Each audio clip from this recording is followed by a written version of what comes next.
आपल्याकडे ज्या पद्धतीने नीलक्रांती नावाची योजना मत्स्य विभागाची होती, त्याच्यानंतर सुद्धा बऱ्याचशा योजना आहेत, परंतु मत्स्य विभागाचं काम एका विशिष्ट क्षेत्राच्या पलीकडे आमच्याकडे गेलं नाही. राधानगरी तालुका असेल, भुदरगड तालुका असेल, आजरा तालुका असेल, चंदगड तालुका असेल, गडिंग्लज तालुका असेल, या ठिकाणी गोड्या पाण्यातील मत्स्य व्यवसायाचा खूप चांगल्या पद्धतीचा संधी आहे. आणि या संधीला जर का संधीचं सोनं करायचं असेल तर त्यासाठीचं नियोजन करण्यासाठी आज जिल्हाधिकारी कार्यालयामध्ये एक बैठक घेण्यात आली होती.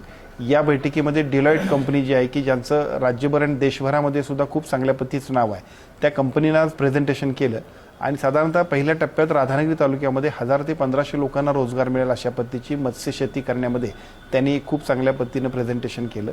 या प्रेझेंटेशनबरोबर आमच्या जिल्हा मत्स्य व्यवसाय अधिकारी आणि जिल्हाधिकारी कार्यालयाच्या वतीनं याच्यावरती योग्य ते मॉनिटरिंग करून जिल्ह्यामध्ये मत्स्य शेतीचं प्रमाण वाढवणं आणि शेतकऱ्यांच्या आणि सर्वसामान्य नागरिकांना अर्थकारणामध्ये गती देणं यासाठीची महत्त्वपूर्ण अशा पद्धतीची बैठक पार पडली. या बैठकीमध्ये गतिमान पद्धतीने या संपूर्ण प्रेझेंटेशन प्रमाणे प्रोजेक्ट सादर करणं आणि प्रोजेक्ट सादर झाल्यानंतर त्याच्यावरती ॲक्शन टेकन रिपोर्टसुद्धा फास्ट घेण्यासाठी सर्व यंत्रणांना आपण सूचना दिलेत आणि त्याचा फायदा निश्चितपणानं कोल्हापूर हे कृषी क्षेत्रात पुढं आहे, कोल्हापूर हे दुग्ध व्यवसायात पुढं आहे, तसंच मत्स्य शेतीमध्ये सुद्धा कोल्हापूर पुढे जाईल अशा पद्धतीचा आजच्या बैठकीचा एक उद्देश सफल होईल अशा पद्धतीचा आमचा प्रयत्न आहे. Silent start, smooth rides, style, comfort and savings, Suzuki E-access. आजच मोहिते सुझुकी शोरूमला भेट द्या.